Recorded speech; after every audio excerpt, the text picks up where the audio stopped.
Coming up today, it's time to plant our onions, the ones we started from seed way back in January. And we're going to show some techniques on how to plant peas, all that and more coming up today on the Wisconsin Vegetable Gardener.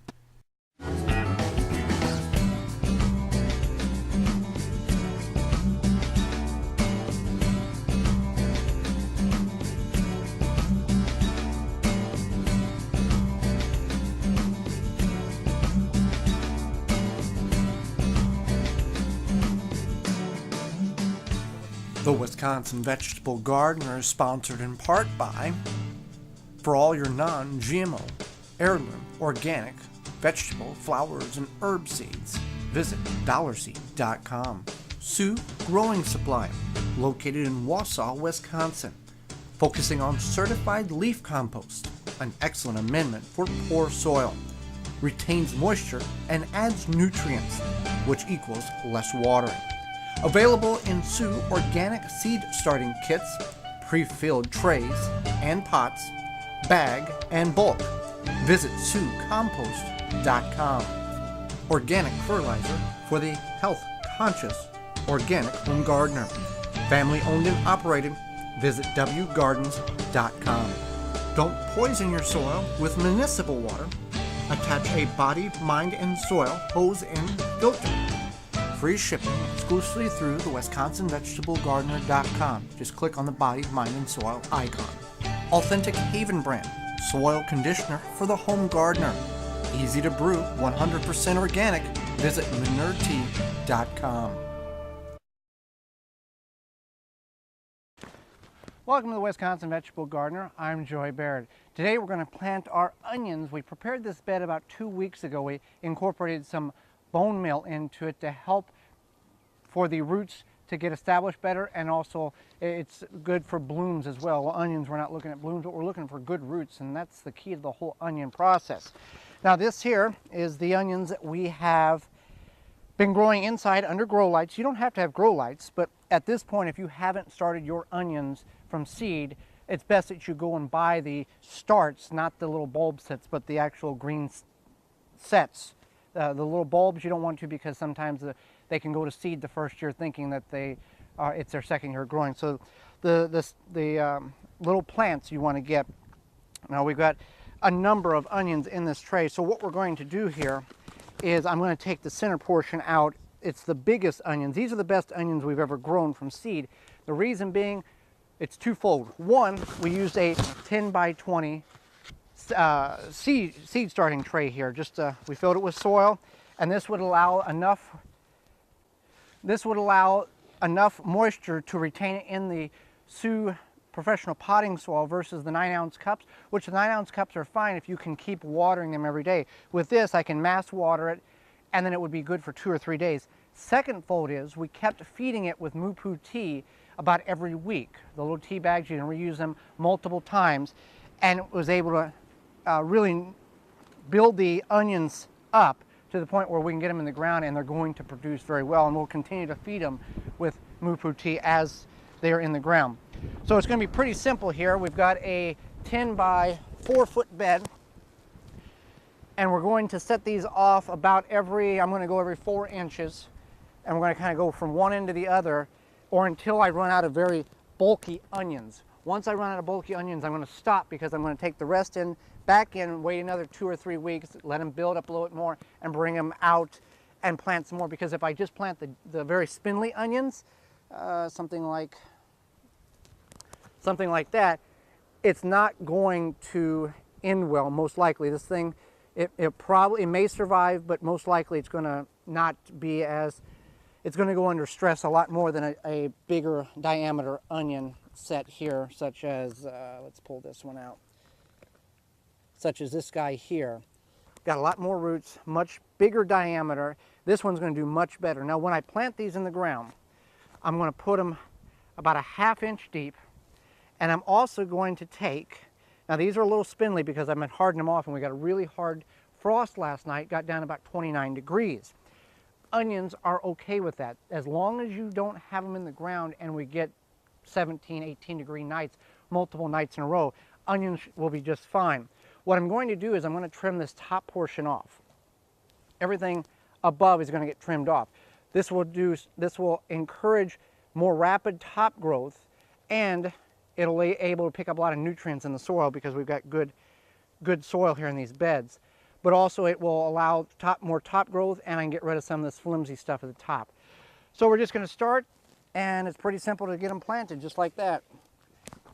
Then once we get done, we'll water them in. Now, we've got mulch on this bed here. We've got a couple inches of leaves, and we're going to leave that. All I'm going to do is move the leaves back, plant the onion, put the leaves over around the onion, and let it be.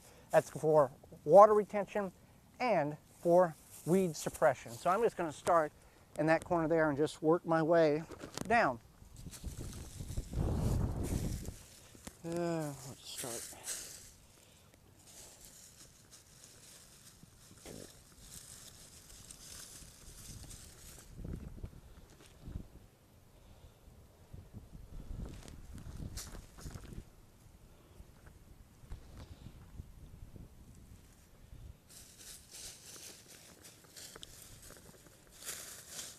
All right, so I'm finishing up planting here.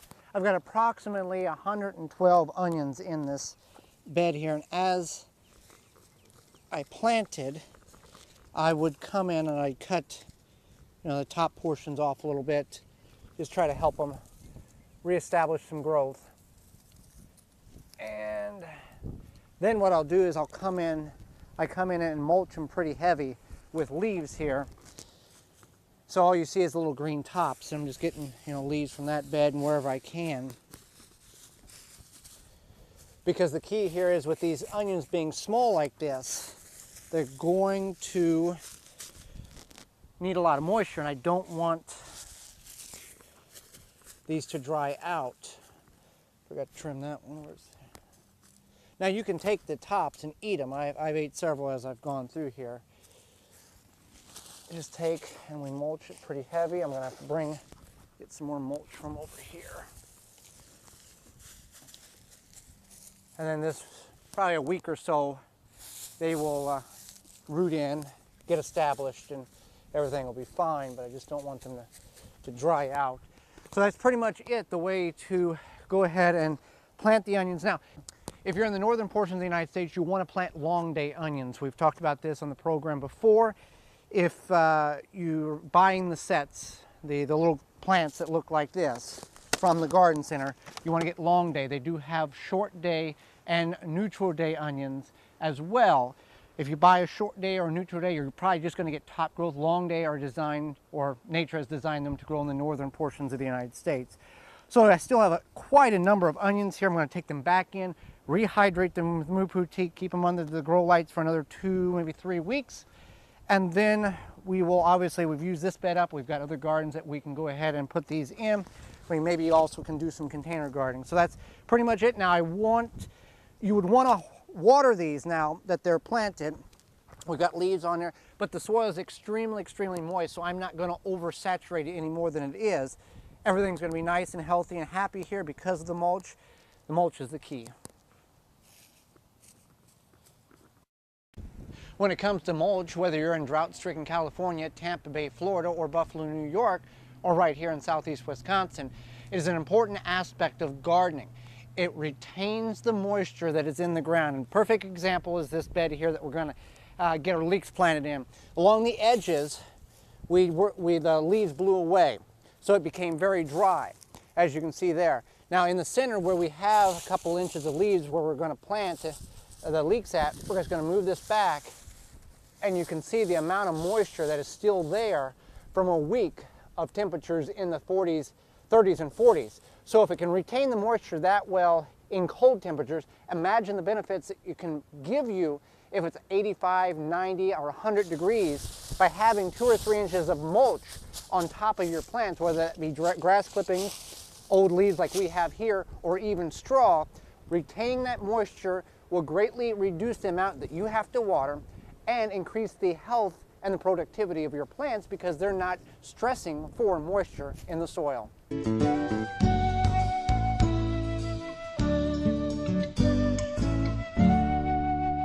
Peas are one of the treasures of the garden. Very rarely do they make it into the dinner table. What we got here, we've got a trellis system set up. We've got jute rope. You can use any type of rope you want. You don't even have to use strings. You can use any type of trellis. The key is the plant needs to grasp onto something as it climbs up. So we've got a 3-level system here, one that's about 4 inches off the ground, foot off the ground, and then about 18 inches, about a foot between the second and third rope. In addition, we've got ropes at the end here so we can utilize our in space and plant peas. We're planting a variety of different snap peas, sugar snap peas. We're pre-soaking them. You want to pre-soak them. These have been soaking for about 6 hours now. By pre-soaking them, you can do it in water. We do is moo-poo tea. You're going to increase your germination by 3 to 5 days.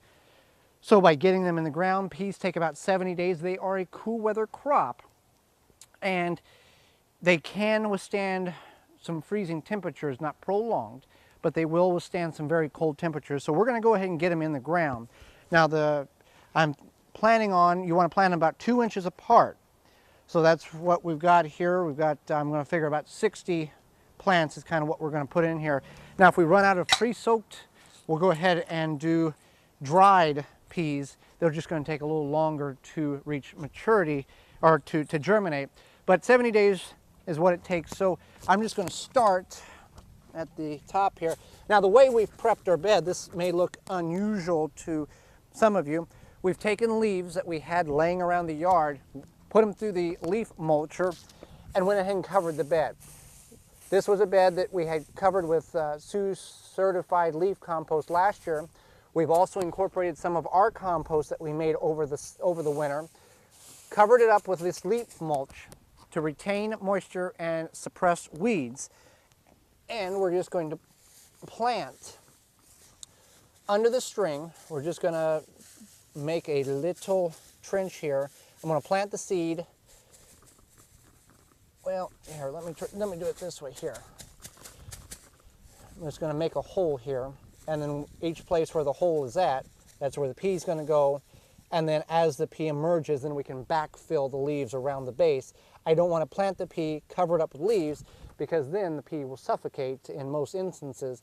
So I want to be able to have the pea emerge, and then I can backfill around it. So I'm going to go ahead and get these marked and then start putting them in the ground. You want to put them in the ground about 1 inch or so, 3/4 to 1 inch in the ground, and cover them up with soil. All right, so what I've done, instead of making little holes, here's what I've decided to do that's going to work best in this particular scenario with the leaves as the mulch. I'm going to make a trench.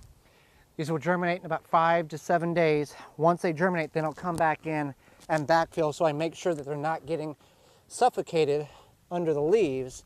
I'm going about 2 inches from pea to pea. Densely pack them in. And then I'm going to backfill. There are going to be leaves in the trench here, which is fine.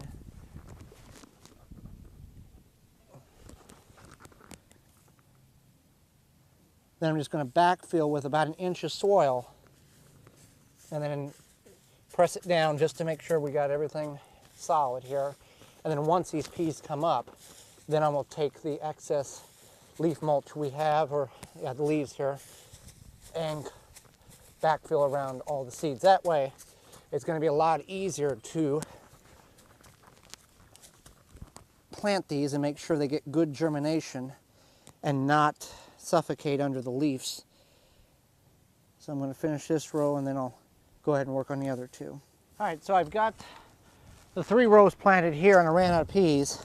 So I'm just going to go to the peas that are not pre-soaked. And that can be a challenge, guessing how many approximately you're going to need to pre-soak if you're planting a large area. And then I'm just going to backfill. And then I'll check these in about a week to see if there is any growth emerging. We're going to get some rain this week, so we'll see how the soil is still extremely moist, so I'm not going to water any. But that's the thing, if you have a lot of rain, you want to come and check your peas, because they do have a tendency, if you don't have them buried deep enough, to work their way up out of the soil. So then you got to push them back down. That's why 3/4 of an inch to 1 inch is a really safe really safe depth to plant them. Thanks for watching. Join us again next time for more organic gardening and food preserving. I'm Joy Barrett, and this has been the Wisconsin Vegetable Gardener. For more information, please visit thewisconsinvegetablegardener.com.